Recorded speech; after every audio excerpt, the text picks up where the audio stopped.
This is the first episode of Material Girls. Since we recorded, we've had a few technical and logistical difficulties, which have delayed its release. You'll notice that some of the events we plug are now out of date. Sorry about that. We wanted to leave them in to encourage people to send in their own events for us to feature. By the way, the IWW Women and Non-Binary Organiser training we mentioned is now on September 21st. Email women@iww.org.uk for more details. We hope you enjoy the episode. I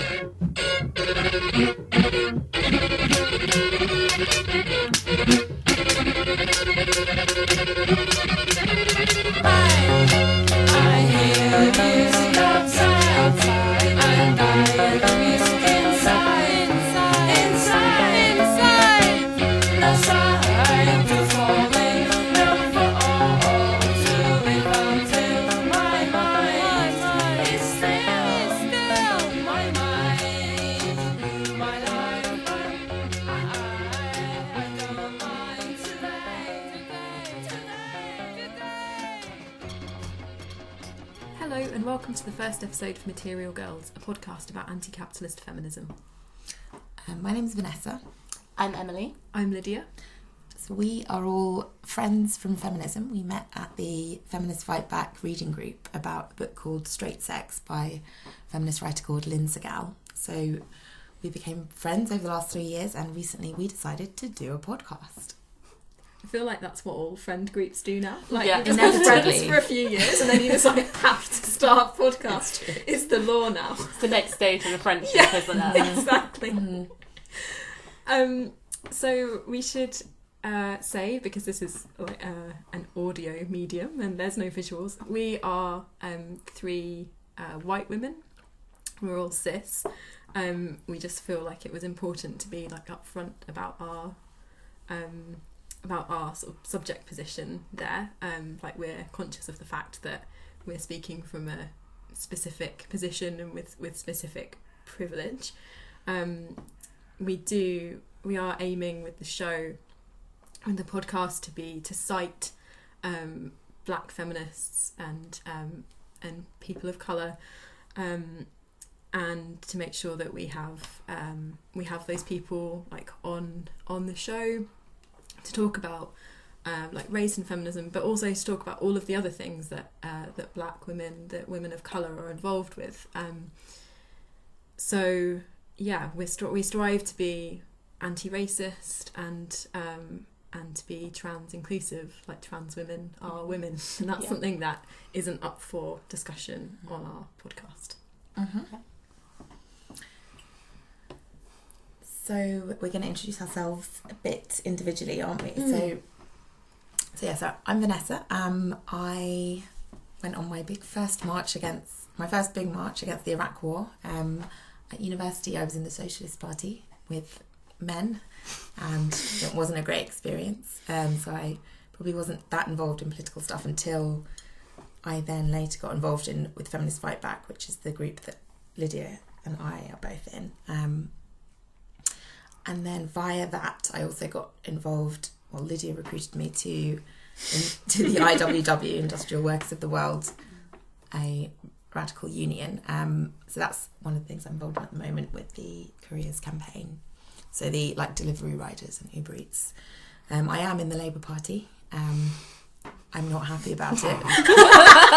Confession time.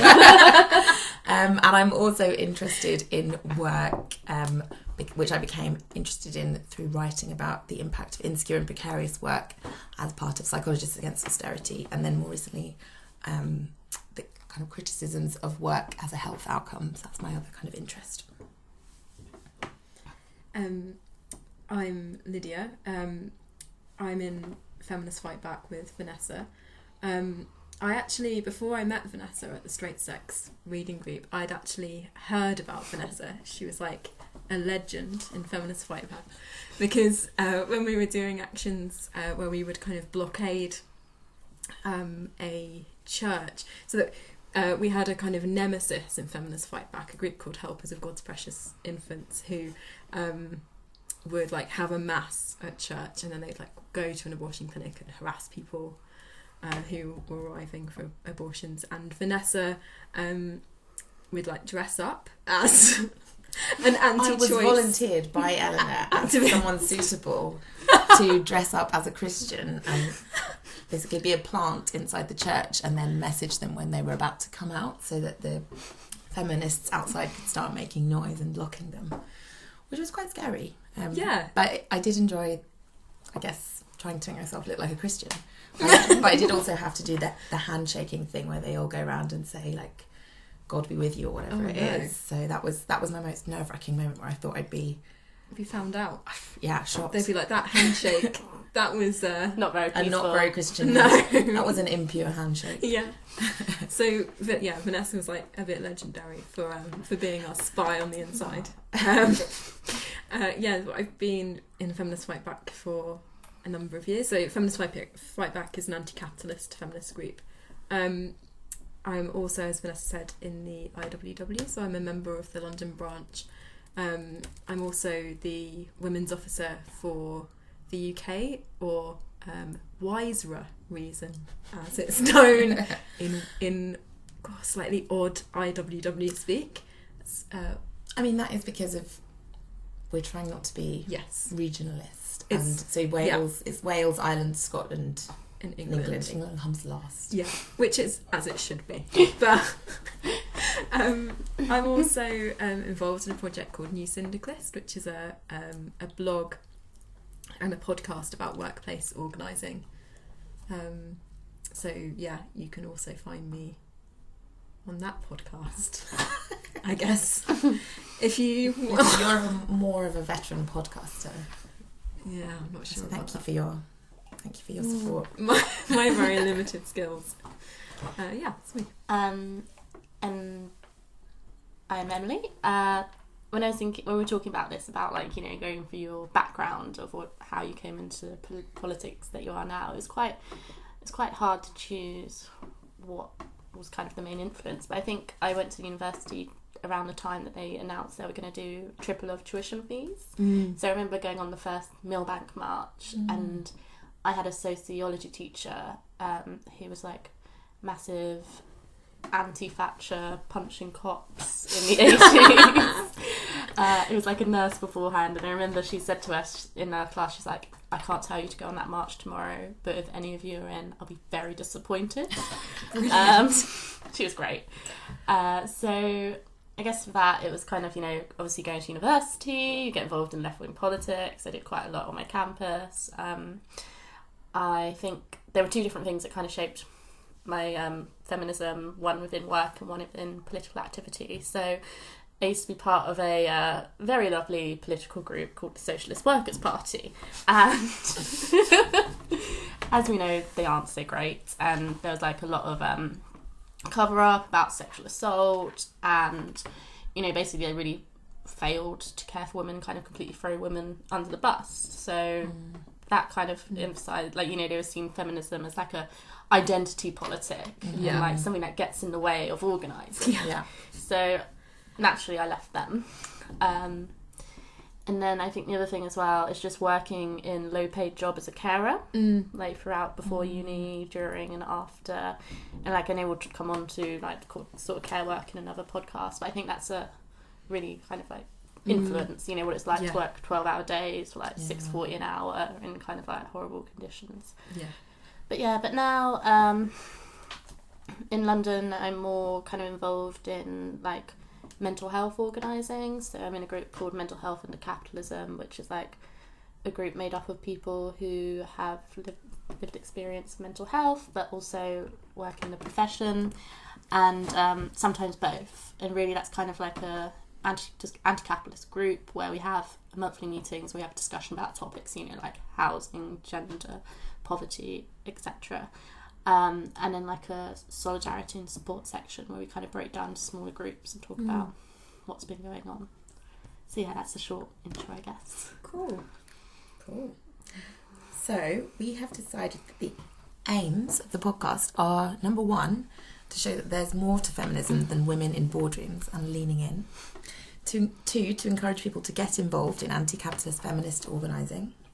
Number three, to make links between our lived experience and the material structures that currently govern our lives.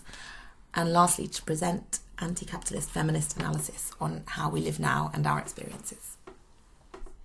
Yeah, I think all three of us are listen to a fair number of podcasts. Or maybe not. Maybe just not me that and many. Emily. Yeah, I've listened to a lot of Novara Media over my lifetime. Oh god. I might have stopped, but The less said about that, the better for me. I mean, I've definitely found that there's a real lack of that the feminist podcasts that exist are like liberal, about liberal feminism, basically. There are like some good kind of left-wing podcasts of like different stripes, like, but ones that are centred around feminism, that don't just like chuck a feminism episode in every now and again. It's like, you know, that there's a really disappointing lack of representation of anti-capitalist feminism. I think that's one of the reasons that we wanted to do this, really, wasn't it? Yeah. And I think just to kind of make more sort of like Marxist feminist concepts accessible to people, because like a lot of time you might go to meetings and people speak in jargon, but also like I find for myself, first thing in the morning on a commute when I have time to read, I don't think I can really read like some dense theory book. Yeah. So having a conversation about it, I think, is more enjoyable, and you can explore ideas further. Yeah.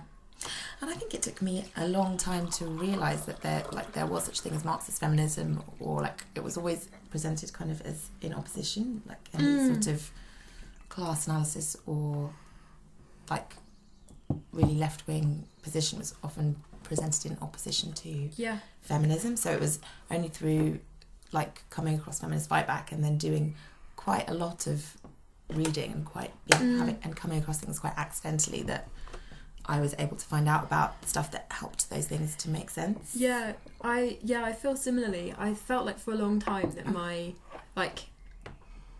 class politics and my feminism were like distinct, like they were two almost separate things, and I found it quite hard to like find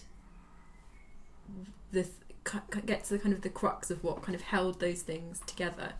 And actually I think a big thing that helped me, I mean if we're talking about unfortunate political experiences at university, the Feminist Society, where else would we do that? Yeah, exactly.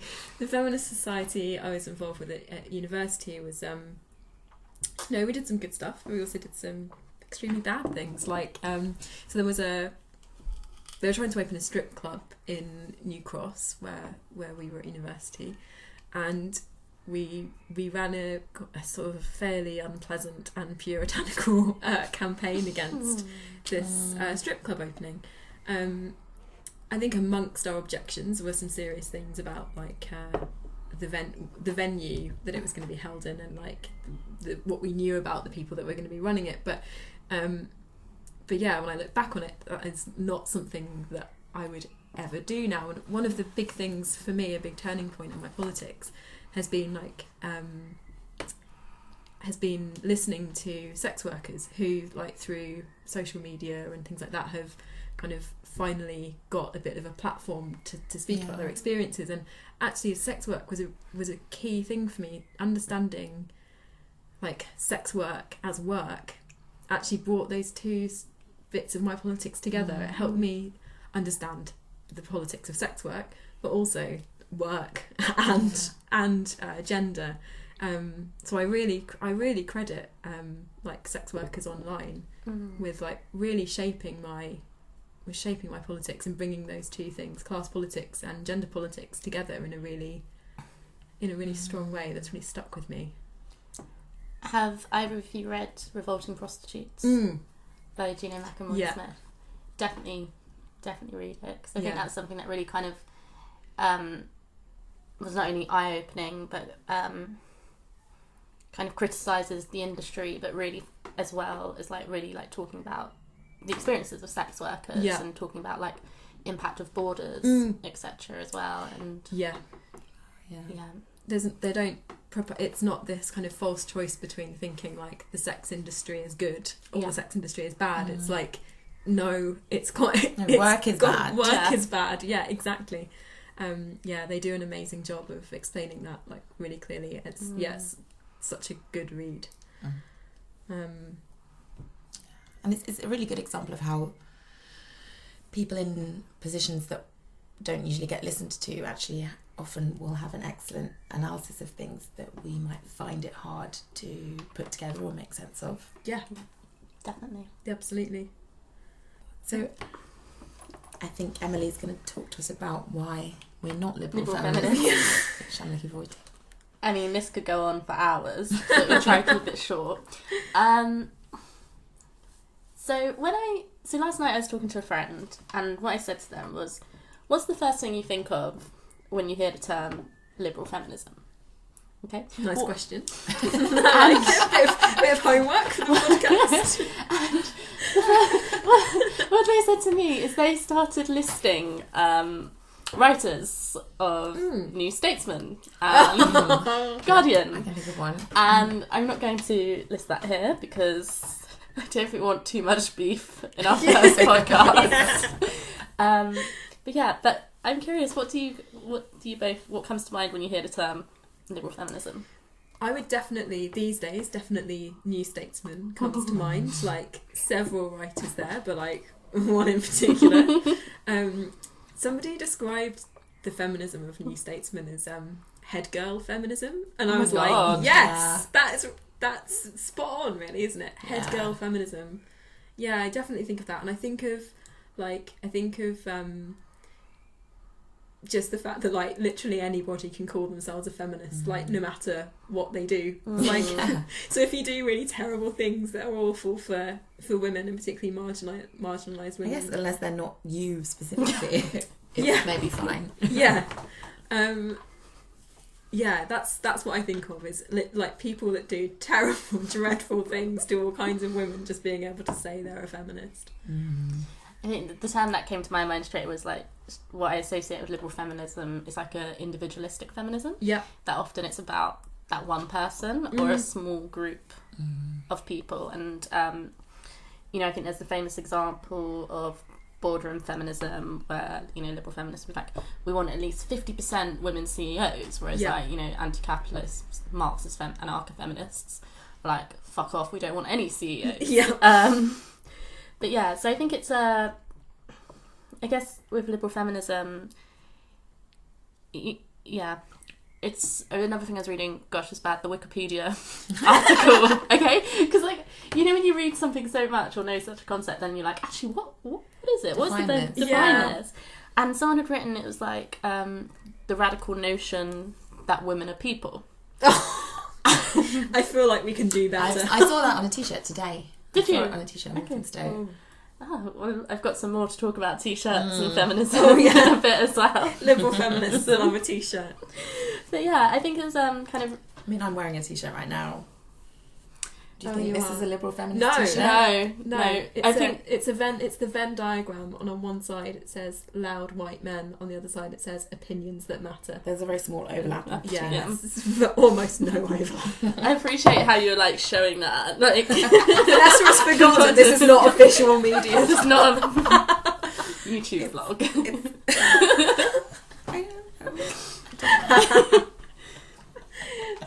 It won't be the last time that happens. But yeah, it always seems like to me liberal feminism is always like about a small group, really, and it doesn't consider others. And I think, gosh, there's so much to write about. It's about wearing t-shirts. Exactly. And it's about like Hillary Clinton and the pussy hats. Yeah. It's about kind of enjoyment for middle-class women being a political position when it's actually not very difficult. Yeah. I mean, it's kind of difficult. There are barriers to like living an enjoyable life as a white middle-class woman, but they're much less and much less structural than barriers for like working-class women or women of colour. Yeah, and it's the kind of, it's what drives people to say that they would rather have a woman, any woman, as president. So Hillary Clinton, who is like right wing and warmongering. Yeah. They would rather have her as president than to have, you know, somebody who was, you know, a cis man, Yeah. who actually had, who would actually do things to improve, like, the lives of women.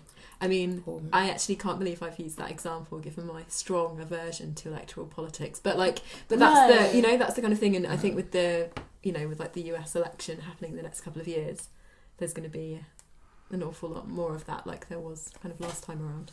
I think. No, I was just going to say, I think liberal feminism allows someone like Dominic Raab to say that he's a feminist. Yeah. Oh. And I think it's the fun one, you know, to go back to is how like Theresa May has resigned this week, and you know, Theresa May is a feminist because you know she's a woman and a prime minister. This is not my idea, by the way. But you know, I just want to go back to you know, a few years ago of the whole "this is what a feminist t-shirt looks like." This is what a feminist t-shirt looks like. It's not what a feminist looks like. This is what a feminist looks like. And, you know, there's something really interesting that you've got people like Theresa May wearing this t-shirt. You know, this is a woman who has been responsible for destroying so many lives, like whether that's from, you know, deporting migrants and their children back to countries they've never really grown up in. Asylum seekers, what they know they're going to get killed as soon as they get home.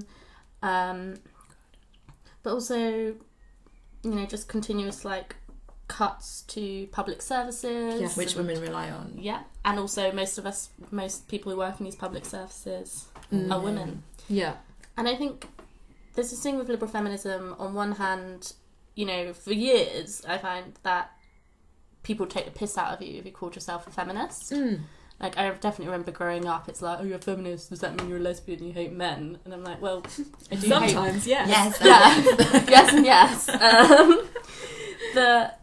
So the fact that it got to the point where people were, like, outwardly wearing I'm a feminist on their t-shirt is quite a step, but actually we need to go beyond this. Like, we need to look at where these t-shirts come from. And often they're made in, like, Global South, in sweatshops, essentially. And actually we need to be... talking about, like, as you know, Marxist feminists, we need to be talking about those conditions that the workers are in those sweatshops, about how it's very, very poor pay, there are unsuitable working conditions. You know, we can just think back to the Dhaka garment factory collapse in Bangladesh, where you know you had about 1,200 people killed and 2,500 injured. And you know, the days before, the building owners were warned, like, this isn't structurally safe. And that was completely ignored. And because you know, their lives weren't important. And so on one hand, cool, it's in the West, people are wearing these like I'm a feminist t-shirt, but actually think of the women who are working and creating your t-shirt. Like, we need to go beyond this sort of like liberal Western feminism and take recognition. And it's actually not a win for feminism if people are wearing these t-shirts, but the word feminist has been evacuated of all meaning. Absolutely. It actually just means feminism has been co-opted for profit. Exactly. Basically. Because it's that thing about, like, and I think Vanessa, you're going to talk about this more, but like in a different way. But I think it's this thing of like feminism, being a feminist is something that you are. For liberal feminists, it's not something that you do.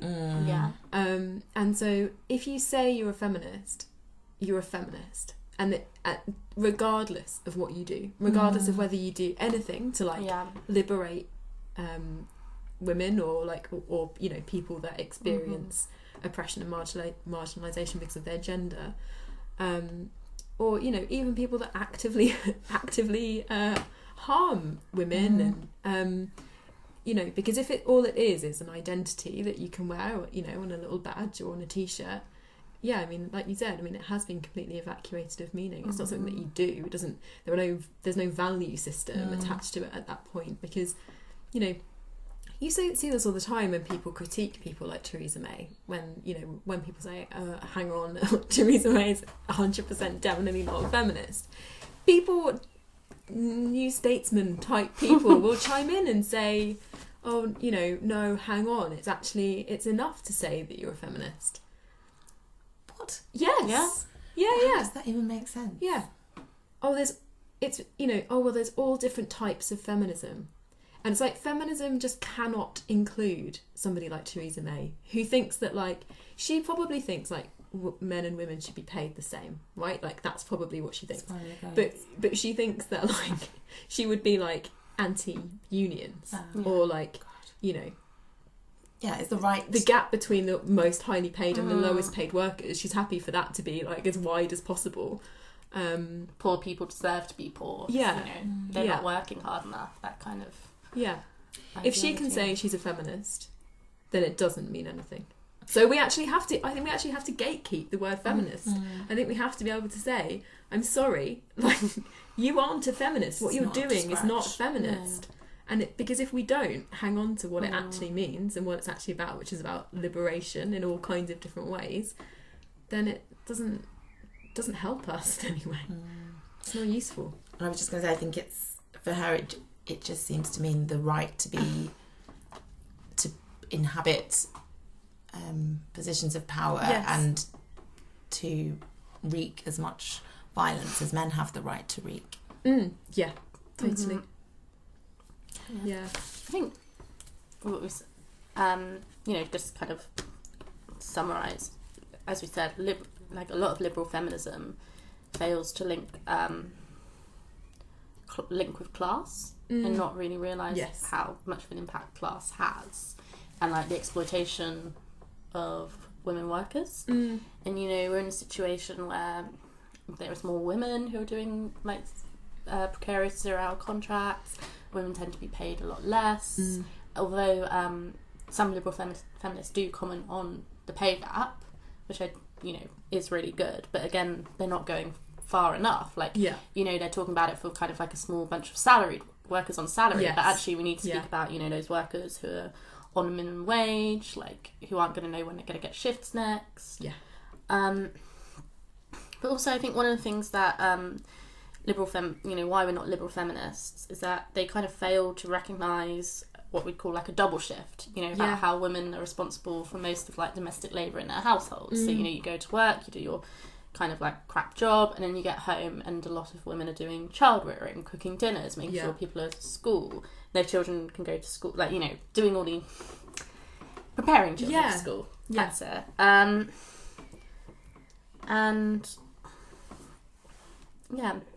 that work isn't recognised as work, is it? It's like essentialised as like just something that women do, and there's no analysis of kind of how that, how that is actually, how it's work and how it benefits capitalism, that it's organised in the way that it's organised. They're not critical enough of how it's organised. They'll say like, well, men should do more housework, but there's no real critical understanding of what housework is, like what function it performs in the working of like a capitalist economy. So kind of going on from that, so what I've said is that one of the reasons that feminism can leave itself open to claims that it's unhelpful or that it can be denigrated as simply identity politics is that it might result only in a demand to be represented equally within the neoliberal marketplace, as you said, for example, with t-shirts, women in boardrooms, etc. However, as feminists, we do think that understanding our oppression as a group is helpful in analysing and resisting it. So being able to have women-only spaces and kind of retain a focus on the particular ways that we're oppressed on the basis of our gender. And how that can sometimes unhelpfully come into competition or opposition with, analysis of class. We don't think it's good enough to have a female CEO but maintain existing inequalities or even create new ones that are likely to be economic inequalities and also likely to be justified by a variety of forms of discrimination. So talking about this, we can distinguish between class understood sociologically as an identity category. So that might be what accent you have, what TV you watch, what you wear. as well as things like what spaces you feel comfortable in and what characteristics are attributed to you by others, or like how much agency, voice and power you have or experience yourself as having. So if we understand class as more like an identity category in that way, then the solution could be to have better opportunities or better representation for working class people and identities. None of them seem to have been particularly satisfactory. And I think what we're saying is that it probably doesn't change anything. But that also it's not something that we can ignore or discount, similarly maybe to representation of women, that is something that like feels good and in a way can be helpful, but maybe in the long term doesn't change very much. Yeah. So then what I'm saying then is that this can be contrasted with more of a structural analysis of the social, which would avoid disconnecting these experiences of kind of how comfortable you feel or how other people position you from their material basis. So that's why we've called our podcast Material Girls, because we want to think more about the materialist like basis of like many of these relationships or these experiences. So in contrast to a sociological or kind of identity category understanding of class, you could think about more of a materialist concept, or a historical materialist even, concept of class, which might include understanding that property relations emerge. So property relations is stuff like, you know, who owns the means of production, or who owns different, you know, everything, who owns stuff, and what relation they stand in to each other. So that property relations emerge in particular historical contexts due to groups acting in particular ways under particular historical conditions, and also something about the fact that property relations create more or less imperfectly social relations. Obviously we could talk a lot about the extent to which this is exactly true, but I think that we could say that that broadly, I think we could probably all agree that there is a material basis to a lot of the things that we're talking about, like why those women in Bangladesh had no choice but to work in that factory the next day. Even though I'm sure they did, you know, they may well have been concerned about their safety. And I don't know. They may well have been like organising to, you know, to do something about it. But, you know, in the face of, you know, somebody with all of the power and control. It's also like just thinking back to this factory, it's something like they struggled to get wages afterwards. Like it took like nearly 3 months they were denied wages. So we have to remember the companies that were using these factories, it's not like they don't have money. And then when you break it down, an individual worker, I think in 2013 they earned about £97 for 3 months. And like how much of a delay, and they had to basically beg for that, and like, you know, have to have like the leftist parties going out on strike for it, and like the amount of force that you have to exert when you don't own things is greater. To get something, you know, which is tiny. It shows that inequality of means of production. Like, you know, the people had this money, they could easily have like gave it down. The fact that, you know, you're kind of having to beg and fight for very little. And then I guess the other bit is about an understanding of class as being intrinsically linked to struggle and conflict between the people who own the means of production and workers who have no choice but to sell their labour in order to live.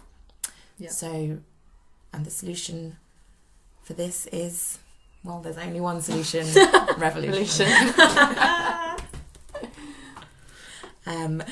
And I don't want to say like all anti-capitalist feminists are going to be like talking about property relations and things. That's just one, I suppose that's just, but I do think it's important. I think it's one way of describing that kind of material basis of oppression, and particularly when it comes to class. Different anti-capitalist feminists in different ways have tried to make sense of the material basis of women's oppression. So Silvia Federici is someone who talks about how forcing women into the home and linking sex to reproduction using religion was necessary for the full implementation of the wage labour system when capitalism was evolving. And when they were trying to get everyone to not own their own land but to sell their labour for money and for wages. So it was important then to make sure that everyone conformed to this model of having a single male breadwinner in a household and a family, and relegating women's work to supporting the man's capacity to work through carrying out social reproduction. So that would be caring for the man, the home and the children, and enabling them to function and reproduce themselves to enable them to work for a wage. So kind of funneling women's labour into like basically just doing reproductive labour, which just meant supporting the male wage, was integral to ensuring that no one was able to escape the wage labour system. Yeah. And she explains that in more depth, much better than I would be able to in her book about witches. Caliban and the Witch. Caliban and the Witch. I'm just reading it across my room. So that's just another kind of way that someone connects women's work and oppression of women. State, religion. Yeah, and class, of course. Yeah, always class. Yeah. So I could talk about Nancy Fraser, redistribution and recognition, as another person, a socialist feminist. I am tending to be less keen on Nancy Fraser a bit recently. Controversial. Well, it's a Intro debate. podcast feed. It is a debate. I haven't even finished this whole book because I've got this redistribution or recognition book, which is Axel Honneth and Nancy Fraser. So Nancy Fraser kind of says that she kind of sets these things up. She says that they can be. She explains something about this problem of how they can be set up in opposition to each other, so that redistribution of wealth or property or whatever, and then recognition, which is an intersubjective process, the experience of being seen as a person, or seen as a full human being equal to others, within language and within society. So, and I suppose that's kind of another way of talking about what I've been talking about here. And so she talks about, should we be splitting these things up, or are they kind of... So some people would say that a lot of problems with... So Axel Honneth basically they have this debate in this book, and Axel Honneth says that actually a lot more of it's about recognition, and that's what some more... that's the alternative to saying that economics dictates a lot of oppression on as a material basis, is to say that actually it's recognition that comes first, and that people get less access to resources because they are misrecognised or discriminated against on the basis of their identity. And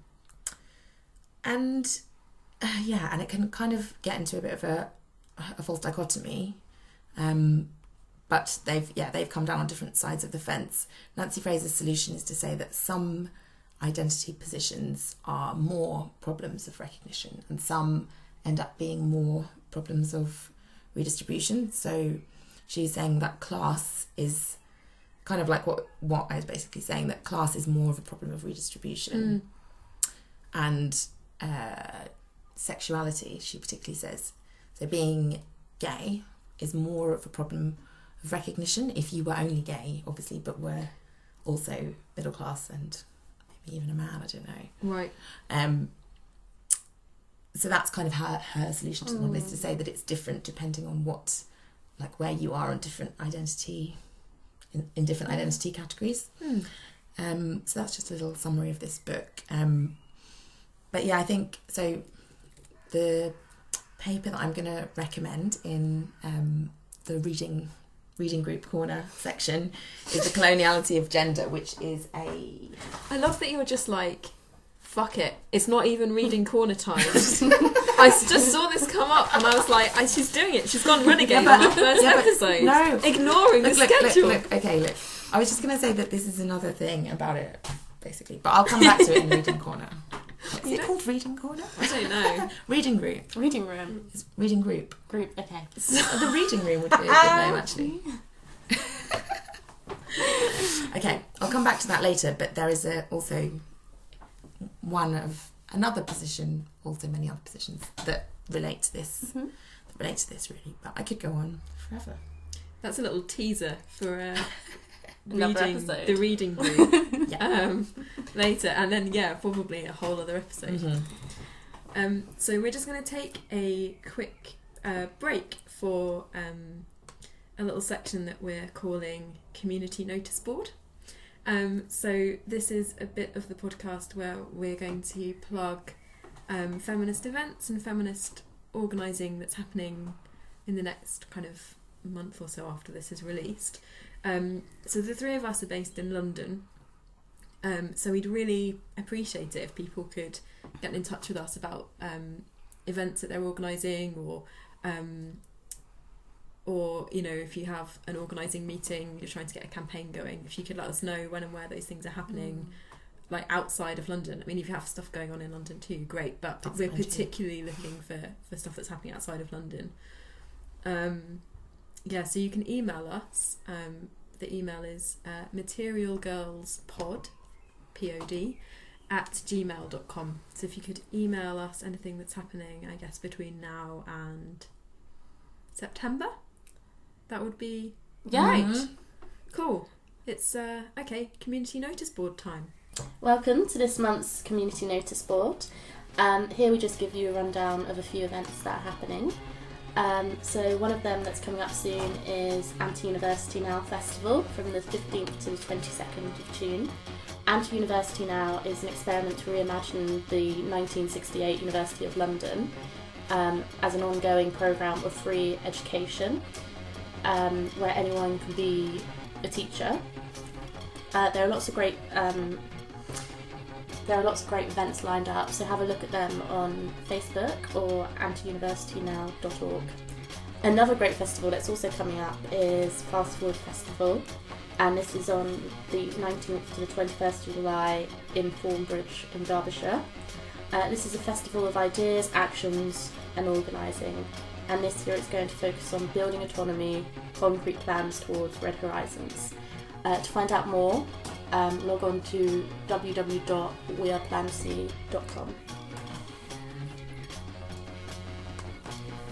Coming up at the end of June is the Edinburgh Anarchist Feminist Book Fair.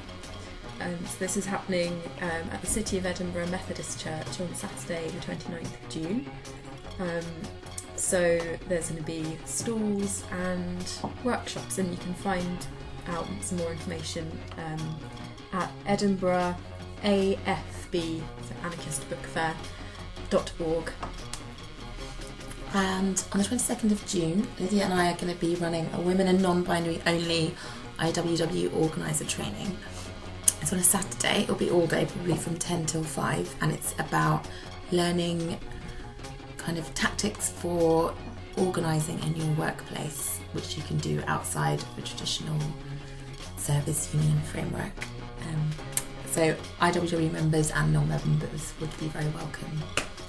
And please watch this space, our Twitter and the IWW Twitter, London IWW Twitter, for the venue, which we don't know yet. It would be great to see some of you there. Great. Thanks. Thank you. Welcome back, and hope you can make it to one of these excellent sounding events. I'm going to hand back over to Lydia now. God, that was so professional. I liked it. I feel at home now. We've relaxed. I was just going to talk a bit about feminism and anti-capitalist feminism and the state. So I think although we have very similar politics, obviously, like as we've established, we're all anti-capitalists.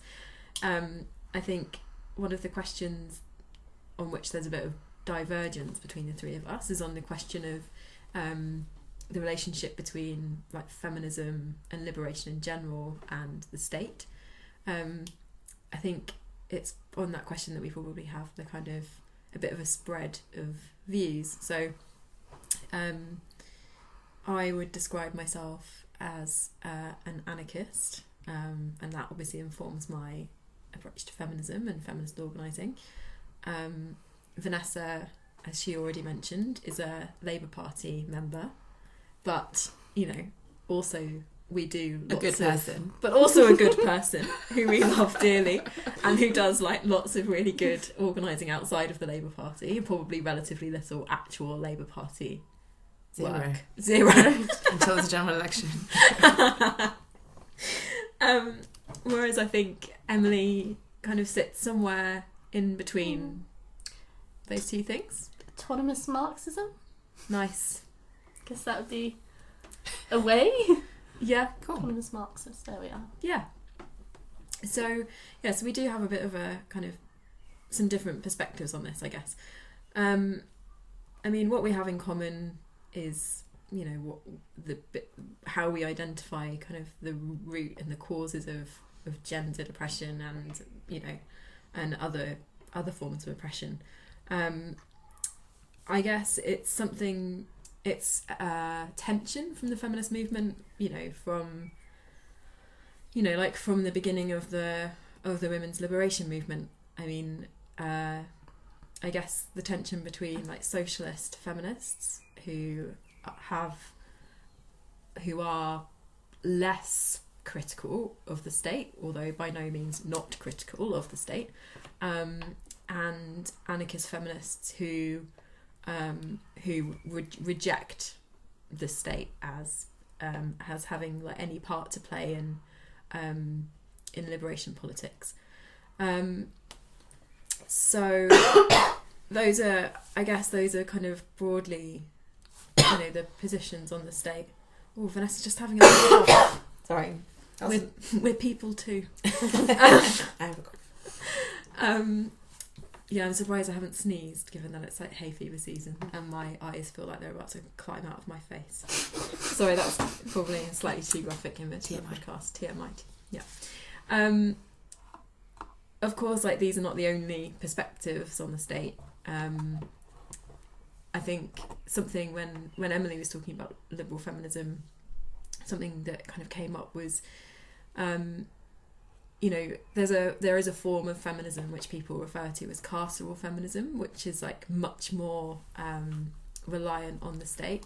There's been a thumbs down gesture, boo, happening, which is a feminism which relies on the state to punish. So carceral feminists are feminists who would be who seek a carceral solution to things like gendered violence. So their response to domestic violence and to rape and all forms of gendered violence is through the criminal justice system. That what we need is, you know, more police, maybe, you know, specialized police, but that what we need is for this behaviour to be literally policed, and that will solve it. That by creating like terrible punishments for committing these crimes, that you'll discourage people from committing them in the first place, which is an interesting one, because I think that a lot of feminists who take that position, and that is a mainstream feminist position, are also like very essentialist. So you'll find a big crossover between these women and trans exclusionary feminists, which is interesting, because if they think there's an idea that there's something inherent in men, something that's like essential, like biological and essential about men, which means that they oppress women and they commit violence against women.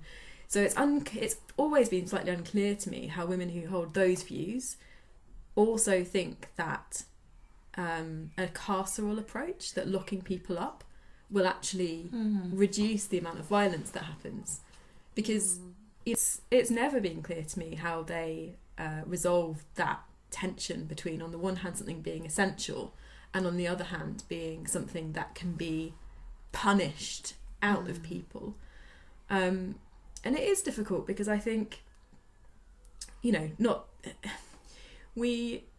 many of us have been in situations where we have been unsafe, we've been harmed in some way, or our friends have been harmed, and it's difficult to know what to do. Like, we all know the stories of people being, badly mistreated by the police when they report a crime. But I think also there's a discomfort around completely discouraging people reporting these things to the police, because actually, how we don't have, at the moment, we don't have structures really on any kind of useful scale, that can support a victim of violence and hold a perpetrator to account in a way which will force them to to change their behaviour in a meaningful way, to understand their behaviour and to change it, and to act differently. We don't have systems at the moment outside of the state to do that.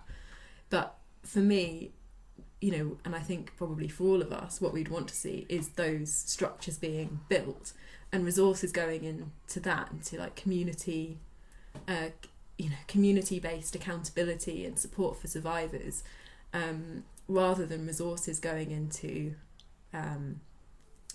more police, training police, because actually, the police re-traumatise people, treat victims very badly, and also because, who is likely, if you think that an approach to, say, like relatively low-level street harassment is to criminalise it, like, realistically, who is going to be reported to the police? Like, when we have a culture where, I think people talk now about like the like white women's tears, and in a situation where a white woman actually has a lot of power by like reporting a black man for wolf whistling her, it further entrenches the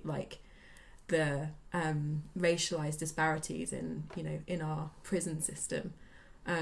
Black men are much more likely to be reported for these crimes, even though they are by no means like the group perpetrating most of them. Builders. It's builders of all. Bad builders. Yeah. But yeah, I mean, I just think it doesn't solve the question of violence, and it also further entrenches racial disparities in who is punished, who is criminalised. I think, in all honesty, do you think the state really cares about sexual violence and does enough to support people who've experienced sexual violence? And I think, again, because we're in a patriarchal society, we're not going to see that punishment of sexual violence in the current system that we're in. Isn't it something like, I think, I can never remember the number, is there only 6.5% of cases that go to court for sexual violence, there's that prosecution? Or is it something like only 6.5% of reported sexual violence goes to court? I think it's a conviction. Yeah. Yeah. So realistically, criminalising low-level sexual harassment and prioritising a criminal justice approach to resolving sexual violence, we know it doesn't work. Like, it isn't working. It just creates further resentments and divisions, I think. And then which creates an even worse experience for women who might choose, for whatever reason, to report an assault to the police, because it just creates more of a sense of like suspicion around them, or a suspicion that they're making false accusations, because there is maybe some sense of unfairness, or yeah, I don't know. I think it's complicated, and actually I have had the experience of accidentally bumping into someone who previously harassed me on the street at a protest in Brighton, and the police were there, and I was really upset by it, actually. Yeah. And I emailed the police when I got home to say, this has happened, can you do anything about it? And they found the person and arrested them, and then they pled guilty and went to court. But I think, unfortunately, this was when I was pretty young, when I still lived in Brighton in my early 20s. But I think that they were probably, now I think about it, quite a vulnerable person. Like, they seemed a bit, I don't know what was wrong with them. They might have had mental health problems or something, but they didn't seem quite right. So I think that was kind of bad. But it was actually a horrible experience, and I do think that we shouldn't minimise the extent to which street harassment can shape women's whole subjectivities and the way that they exist or don't exist in public space. I agree, and I think the criminal justice approach to it does, though, is actually it doesn't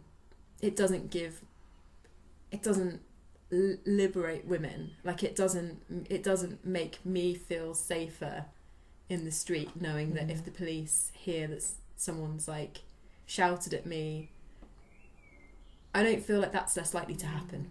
Do you know what, like, I want us to be working towards it happening less, not just that people are locked up when it does happen. Like, that's what we need, isn't it? Yeah, and like mutual revenge and suspicion is no way forward. Like, and also obviously in an unequal landscape where it kind of isn't objectively fair, and one oppression shouldn't be like compared or in competition with another, as it is in that situation, because it just creates more mutual violence. I feel like we need a podcast on it, like a episode on this because I'm agreeing definitely with like low level violence of, you know, someone shouting in the street, criminalisation, but I also think of like, you know, really like horrible sexual violence that happens and the state doesn't do enough to stop it. Like, I feel maybe if the state came down a bit heavier on this horrible violence, you know, it would help people feel more secure. But then again, of course, there's who will the state, like, there's so many structures, like, who is the state going to like come down heavy on? Is it someone who's like vulnerable, or is it going to be the fucking city worker? Like, there's all those inequalities to consider as well. Absolutely. And we know, you know, out of the very low number of convictions, you know, I think we can probably imagine like who are the people who are convicted. They are probably the people with the least means available to them to defend themselves, and the people that are most profiled as criminals, so poor people, black people, which, you know, like with all other forms of criminalisation, you know, like we've been saying, gives us a disproportionate number of black people, people of colour, poor people, mentally ill people, you know, gender non-conforming people in prison, because they are the people that are less able to defend themselves and are just genuinely like more pursued and more persecuted by the state. I mean, I think we do have an episode planned on carceral feminism, because it is a big topic, but this was just a kind of way into thinking about feminism and the state. I mean, obviously we've just had the European elections, and you know, there's also a lot to say about like what, you know, whether we think change happens, where we think change happens, whether we think that like electoral politics, especially in the age of the Corbyn-led Labour Party, like how I'm just rolling my eyes. Being straw manned by not you constantly. No, not you, the Labour Party. You're not the Labour Party. But, you know, like there are questions to, you know, to think through about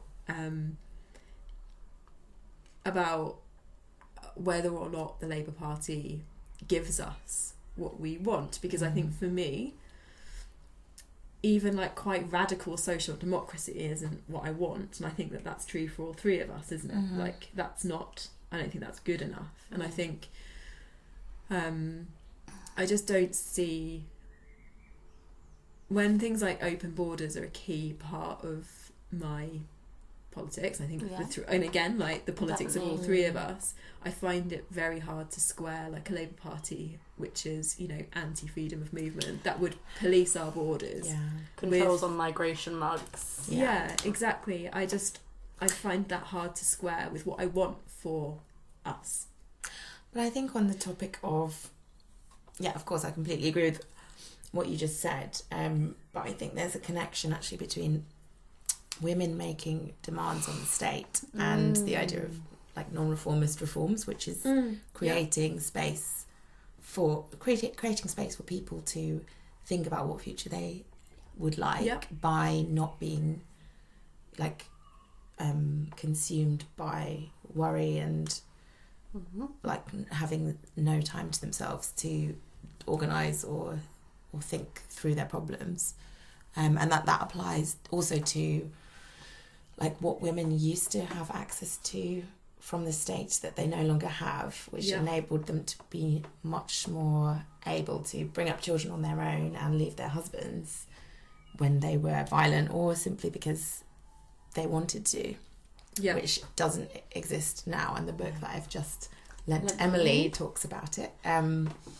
which is neoconservatism, neoliberalism and the state and family values. I think it's called Family Values by Melissa Cooper. I think that's her name. Yeah, it's very good so far. I'm on the first chapter, but it's good. Yay. So I think like that it's necessary from a position of living in a huge globalized world. I do think it's necessary to make demands of the state for people who, or to make demands for more resources from someone, whether that's your employer or the state, to move from a position of like precarity and disorganisation to one of a stage of further organisation. To a stage of like relative strength, I guess. That you can build from.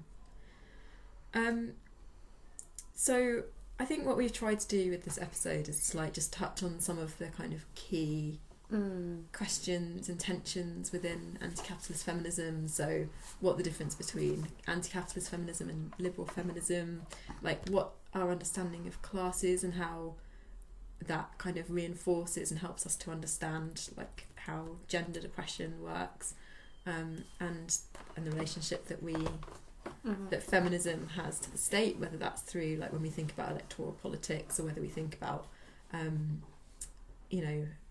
criminal justice and violence and responses to violence. So that's hopefully that's been like a bit of an introduction into our politics. So we decided that it would be nice to give people to tell people what we've been reading, whether it's like for fun or for homework for the podcast. So we've all, which is also fun. Which is obviously also fun. So we've all three of us have just kind of got some suggested readings, and we're just going to read a little bit from them and tell you where to find them. Emily, you're going to go first. I'll go first. So this is a very good quote from a book called Feminism for the 99%, a manifesto, and it's written by and I'm really sorry if I pronounce the names wrong, Cinzia Arusa, Titi Bhattacharya and Nancy Fraser. And it's this: our answer to lean-in feminism is kickback feminism. We have no interest in breaking the glass ceiling while leaving the vast majority to clean up the shards. Far from celebrating women CEOs who occupy corner offices, we want to get rid of CEOs and their corner offices. So yes, nice. Read this book because it trashed liberal feminism and promotes anti-capitalist feminism. Yeah, it's really good. So I have read an article that I think I have to read again because it's pretty complicated, and looking back at it now, struggling to explain the whole thing. There's a lot in it. It's called The Coloniality of Gender by Maria Lugones. And I'll just read a tiny bit. It's basically linking up some of the ideas that we've discussed today, but thinking about a decolonial feminism and thinking about a non-Eurocentric type of feminism. So one little extract, she says, understanding the place of gender in pre-colonial societies is pivotal to understanding the nature and scope of changes in the social structure that the processes constituting colonial or modern Euro-centred capitalism imposed.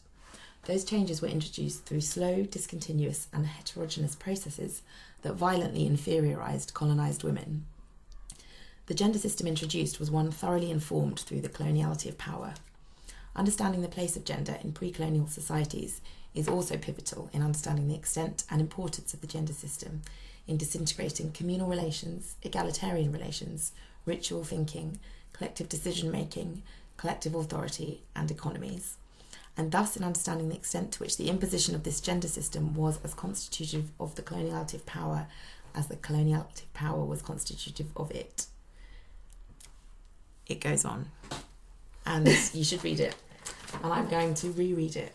Where can someone find it's it? actually just online if you Google it. It's Cool. just free online. I think I saw it because someone put it up on Twitter, and I thought that's something I need to read. Cool. So I'm going to just read a tiny bit from one of my favourite ever essays on social reproduction, so on like housework, raising children. It's called Counterplanning from the Kitchen, and it's by Nicole Cox and Silvia Federici. I mean, I feel like this is just like the Silvia Federici podcast, really, isn't it? Yeah. I just always go back to her if I feel like, I don't really know how I think about something, or I don't feel like I understand how I would explain this to somebody. I always go back to her, and I reread this particular essay so frequently, and I've also got into a potentially annoying habit, I guess, of sending it to my friends who have children. When they're like, I can't believe I have to do everything. I'm like, Has anyone got any Has anyone got any box set recommendations? Yeah. Your friend who's just had a child might say. oh yeah, and I'm like, no, but you should read this essay on reproductive exactly. labour. I actually do have too many box set recommendations for me as well. So yeah, I'm just going to read a little chunk from this, which I feel like really sums up a lot of my feelings about work and reproductive labour and women and feminism. So it says, beginning with ourselves as women, we know that the working day for capital does not necessarily produce a paycheck and does not begin and end at the factory gates. And we discover, first, the nature and extent of housework itself. For as soon as we raise our heads from the socks we mend and the meals we cook and look at the totality of our working day, we see clearly that while this does not result in a wage for ourselves, we produce the most precious product to appear on the capitalist market, labour power. Housework, in fact, is much more than the house cleaning. It's servicing the wage earner physically, emotionally, sexually, getting him ready to work day after day for the wage. It's taking care of our children, the future workers, assisting them from birth through their school years and ensuring that they too perform in the ways expected of them under capitalism. This means that behind every factory, behind every school, behind every office or mine is the hidden work of millions of women who have consumed their life, their labour power, in producing the labour power that works in the factory, school, office or mine. Nobody does it better. She's very clear. Yeah, I think that's why I like her writing so much compared to like men who are writing at a similar time. Where there's so much obfuscation and just kind of, there's a clarity that's like really refreshing about her work. That's quite an Italian feel, and also I like the way she talks about we. Yes, yeah, me too. I think that's one of the reasons you always feel included. Yeah. So, before we sign off, it's time for cancelled corner. Which, just to say, the working title was actually Fuckface of the Month. But we, in the end, went for cancelled corner. Yeah. Does someone want to explain what we're trying to do with cancelled corner, or what it means to be in cancelled corner? Well, I hope none of us ever get to experience what it means to be Cancelled corner. Because, you know, it's an ever-present fear, for me at least, when on Twitter or speaking. But yeah, so it's someone who we have decided between us Yep. really needs to be cancelled because of something that they've done. So shall I reveal who's in cancel corner? Just to say, it isn't only for this month. It's like a permanent residence in cancel corner, and that is Pope Francis himself with his comments about abortion this week. Go big or go home. So Pope Francis compared abortion to hiring a hitman, and was saying that women should be made to carry pregnancies to full term, regardless whether it makes Whether it's torture. yeah, but also Yeah.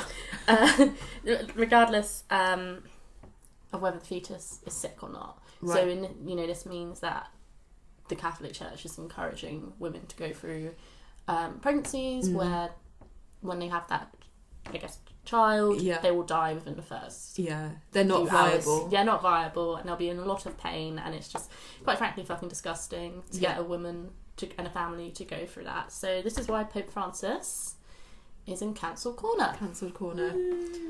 And while we're on it, we might as well throw the current governors of Alabama in cancel corner, and just general wankers when it comes to abortion laws. So Arlene Foster, she can get in there as well. Oh yeah, she totally belongs It's in getting there. kind of crowded. Yeah. Cancelled We're going to corner. need a bigger corner. Yeah. I think the next episode is going to be on reproductive justice, actually. Yeah. So, More about this then. yeah. So episodes coming up. We've got actually next episode is work, Oh, okay. waged and reproductive. And after that, we've got an episode planned on reproductive justice, one planned on race, one planned on gender, one planned on sexuality, one all of its own on carceral feminism, one on the family, which I think we're all really looking forward to. One specifically on sexual violence. I'm sure we'll touch on that in other episodes too. One on mental health, in brackets, mad, bad and sad. I'm looking forward to that one. Yeah. And then the last one on toxic masculinity. Although hopefully it won't be our last podcast. The last in this series, which I guess is what we're calling this, a series. Yeah, I guess so. Yeah. But if you're interested in these podcasts and doing organising or have these experiences, please do contact us, because we'd love to hear from you to get you on the show Yeah, we really need to. and share what you've been doing to let other people get involved too. So obviously this episode has just been the three of us, but that's because it's the first episode. Yeah. So we'd like to get other people on as guests or to be interviewed. Yeah. Particularly I feel like we do not want to be three white women sat here talking about race. I think that would be extremely bad. So we have an email address. I think I mentioned it earlier, but just to remind everyone, it's materialgirlspod@gmail.com. If you would like to be on the podcast, and we can do it via Skype, so not being in London is not an obstacle. We can help you to get set up on Skype, whether you want to be on just and chat with the three of us, or whether you're kind of happy to be interviewed, or if you just have feedback and ideas for other episodes, things that you'd like to hear three anti-capitalist feminists talk about for an hour or so, that would be really helpful. Yeah. We'll talk about anything. within reason. Sorry, I just thought anti-capitalist agony aunts. I think that needs to be another. Oh yeah. Do you know what? Yeah, I think this right exists. in with your Does it? with your capitalism problem. I feel like I've read this because we were just saying earlier that I'm a bit obsessed with agony aunts. I love advice columns, and I actually think that there was one. I think that one of the few anti-capitalist feminist podcasts I listened to, I think one of the hosts did an agony aunt That's column. kind of great, actually. Yeah. Cool. We should. Yeah, if you do have any problems, we will give it a go from an anti-capitalist feminist perspective. Yeah, we'll give it a try. Yeah. Just maybe make them quite low stakes. Obviously, they don't have to do what we say. That's true. Yeah, so I guess the last thing really to say is please tell your friends to listen. And where can you find us? On Twitter. And oh no, people can be listening to this on SoundCloud. Ignore me, it can be cut. And you can find us on SoundCloud, which is where you probably currently are until you can subscribe in your favourite podcast app. We'll get better at this. Thank you for listening and bearing with us as we do our first podcast. Yeah. And just to say thank you to the Raincoats Yeah. for giving us permission to use their song No Side to Fall In as our introduction and outro music. It was very exciting to get an email from them. Thank you. Thank you, the Raincoats. Yeah. Great. Okay. Goodbye, everyone. Bye, everyone. Bye. Thanks for listening. Bye. I hear the music outside.